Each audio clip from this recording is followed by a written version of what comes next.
I was so close to losing my life and didn't know it. I was 2 seconds away from dying, and the gentleman next to me did die. Is it not time to go? I am who I am. Accept me for who I am now. Accept me for who I am now. Don't accept me for who I could be or what I could be. Accept me for now. Devil is a liar. Man, start the business, write the vision. That degree, stick to the mission. I hear heaven singing. Love, me and my twin, born again. Devil thought he was gonna win, and I agree. Hi guys. It's so hot it ain't nobody out here. I'm the only crazy one deciding to take a walk. That's okay.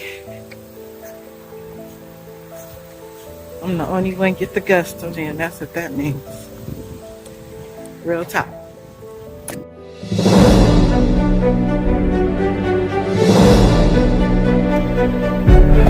Okay guys, it's super hot out here. But I wanted to share a story with you. It's not a good story because it still plagues me after like all this time. And I don't know how long it's going to plague me, but it just does. But let me just sit down and get comfortable and tell you. But I was thinking back to when some of the questions, and somebody asked me like, what is one of the worst experiences I've seen on vacation? Okay, me and my best friend went on a cruise, and I can't quite remember because I've been on so many cruises, so many vacations. Amber Cove, maybe. We went like a bunch of places, but Amber Cove, I think, was one of them. And so we were at the beach living our best lives. It was all you can drink, cocktails, and we were just chilling. It was a bunch of us too. It was probably like, I want to say 20 or 30 of us on that cruise. Shout out to Ruby, who used to always put those trips together. I traveled with them for a long time.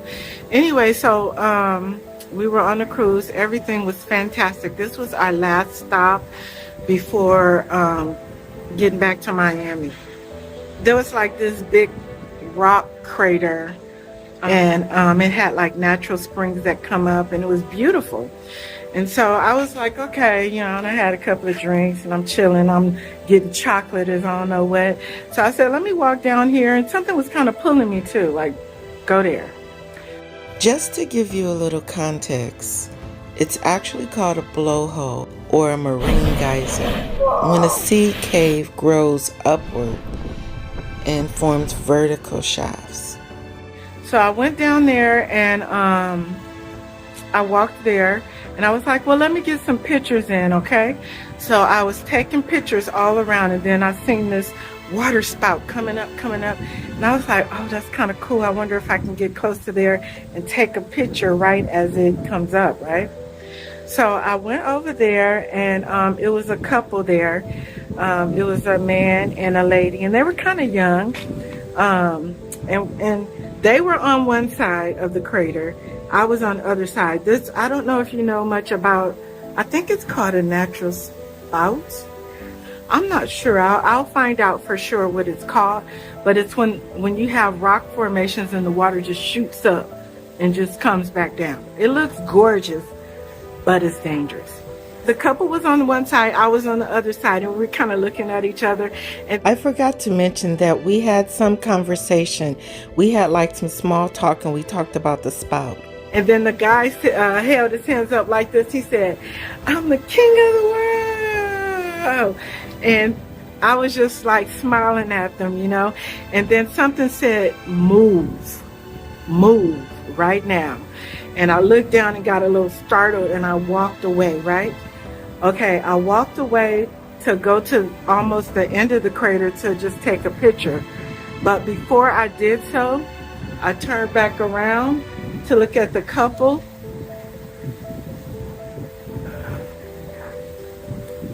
And I seen the girl standing there, and she had a devastated look on her face.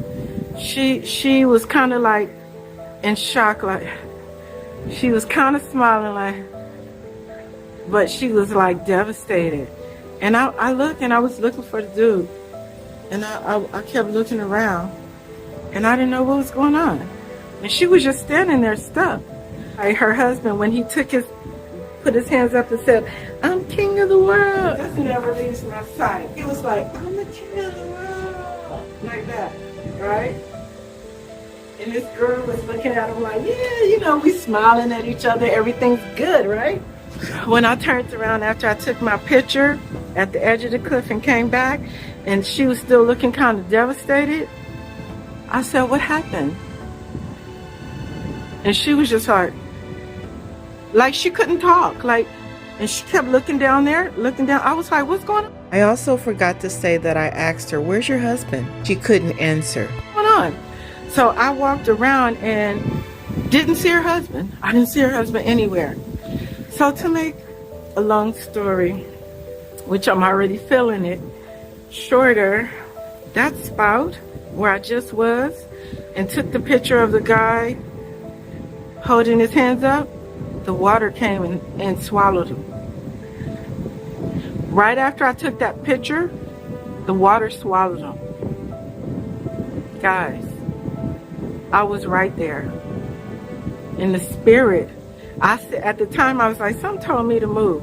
No, the Holy Spirit told me to move. Guys, that would have been me too. It would have been me and him, because his girlfriend was kind of stepped, but back a little bit. But me and him was right on there, because I was trying to take a picture down there. I was interested in trying to take a picture. Guys, the water took him, okay? The water took him, and it was gonna take me too if I didn't move. That was a heavy pill. Not only did that young lady, lose her husband, they had just got married. They had just got married. Ooh. So we were supposed to be leaving in an hour because they were searching for him. So we did not leave. They came and got us and took us, but we did not leave that island the whole night because they were searching for his body. They never found it. You talk about the mood on the ship because they announced what was going on. They didn't do it right away, but I already knew what was going on because I was right there. So I told my friend and, the group that I was with, and I was like, I had it on my camera, his last seconds. I was filming it. So I wanted to try and get it to her. So I was like, the mood on that ship afterwards, a big ship. I think we were on RCL. I don't remember which cruise on. But you know how lively it is, how noisy, how you can hear everything. You can hear a pin drop. You can hear a pin drop throughout the whole ship. Everybody was jacked up over it. Jacked up. Dinner was depressing. Everybody was quiet in the whole buffet area. It was just quiet. And so me and my friend was like, I don't know, let's go to another restaurant. Because it was sad. It was sad. So we went to another restaurant. Same thing. We couldn't escape it. We were trying to feel better about it because it was hurting to know that you're on vacation, you just got married, I'm the king of the world. And then that second was the end of your life. And I thought about it. I was like, well, at least he was feeling good and happy. His last seconds were happy and wonderful. But I just feel so bad for his wife. I seen the look on her face. And I will never, ever, ever forget that look on her face. It was shock. It was a smile on her face because she's like, is this real? She was I'll never forget it. And I'll never forget his last words. Needless to say, I stopped traveling a little bit after that. It deeply, deeply affected me. But things like this happen on vacation. And the story, you guys, that is the most horrific thing that I've ever lived through in my life. Well, let me not say that, because your girl have lived through some horrific things. I think the most horrific thing is losing my mom and my dad, my stepdad, months prior to that, who raised me. That's the most horrific thing. But this comes up second.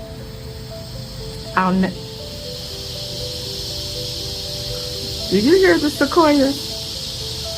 Is it not time to go? Woo! Let me quiet them down. Let them know they can't be cutting up. But anyway, yeah, that was the story, guys, and it'll never go away.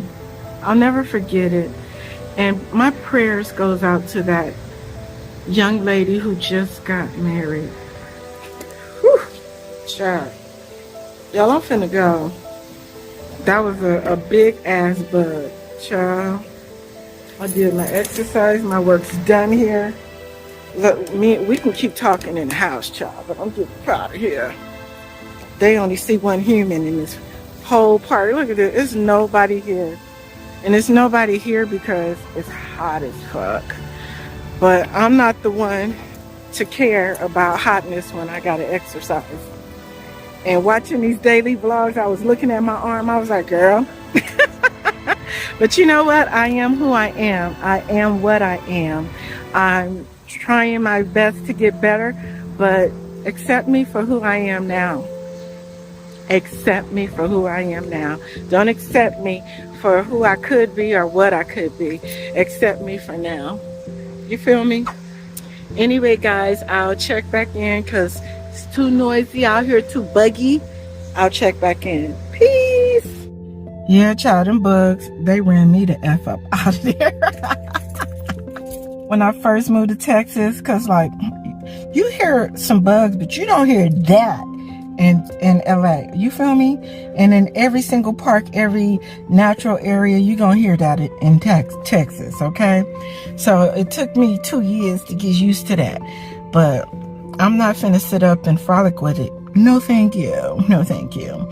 Anyway, I was enjoying telling you guys the story, but, well, I wasn't enjoying telling the story because the story is a real tough one.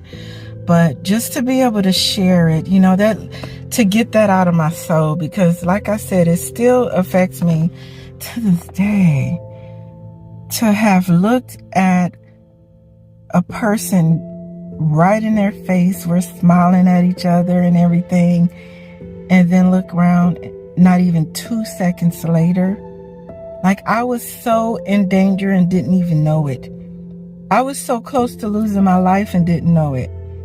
But I do know that I know God, and God sent that spirit to say, move. And one thing about it, I listen to the spirit now. I listen to the spirit. And if the spirit tell me not to go that way, go this way, I'm going that way. And so that's what saved my life, you guys.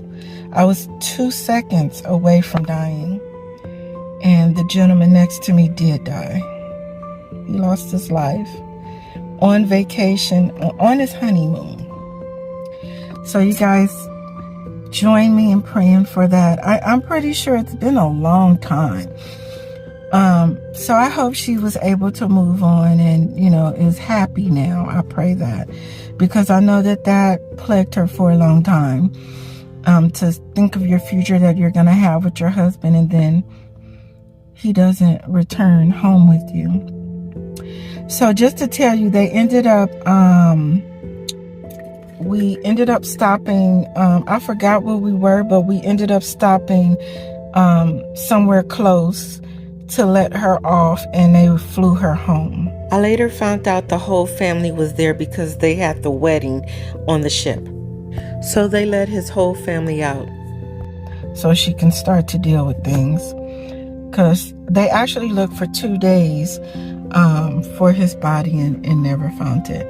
We were prolonged 1 day because they were searching, and then we couldn't go. But then the Coastal Guards were out there for an additional day to try and find him. And it just makes you appreciate life, because I was right there. My friends could have left without me. God is good. When you hear those warnings, you have to listen. It could be saving your life. And likewise, my mother, who's so wise, I was the type that when things didn't go my way, I get upset, cry, angry. My mom used to be like, girl, chill out, because that could have saved your life. You never know what God just saved you from. Sure, it didn't go your way and you wanted to go that way, but what did he save you from? And so that's always stuck with me.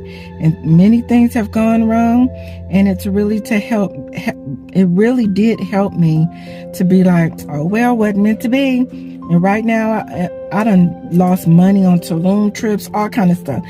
But I'll be like, oh, well, gotta make it up to me some kind of way, but I'm not going to endanger myself for a vacation. You know what I mean? So, yes, the moral of the story is listen to that inner voice, that inner still voice, because that's God, and he could be saving your life. So anyway, I guess I'll get back to the air conditioning since the bugs wouldn't let me. Oh, and it's 101 today, okay? But I just wanted to get out in the fresh air. I'm not the type that can just be in the house all day, every day. Like, I'm a homebody, so I can do it for several days. But then after that, it's time to get out. So, and I wasn't able to get out yesterday because I still had a lot more work to do. So yeah, today I needed to get out. This is not my last stop at all either. I'm about to be out there just for a minute, but then I got to come back so I can edit. Yeah. But yeah, I just wanted to share that story with you guys. I have so many more stories, but that was the most devastating. Most of my stories are funny or freaky or oh my God. But none are like that. That was like the worst. My God. I need to play some good music to get my mind off of it. But I can't tell you how many prayers we sent that family's way, that even that night, me and my friend was praying like, and we were depressed. Like everyone on the ship was depressed and sad. And then there was some other people that was up there on that mountain with us, and they had to look like I had. Like we lost our best friend. It was quite devastating to be that close and see someone lose their life. And for me, yeah, that could have been me. I was right there, folks. I was right there. I hope I can find the pictures, but I doubt if I can find it tonight. Because it's on my other computer. Yeah, I won't be able to add the picture, but I still have his last picture. And it's been years I tried to forget about it, but when I get it off the hard drive, I'll probably send it to Carnival, and maybe it'll comfort his family. But yeah, I caught his last minutes on film. Wow. Anyway, I'm gonna get out in these Texas streets for a little bit. Peace. In my research, I found out that it's no longer there. They now have a water park there. So after that event, I believe the mountain was just closed down. And thank goodness no one else lost their life. Don't forget to subscribe. Bye.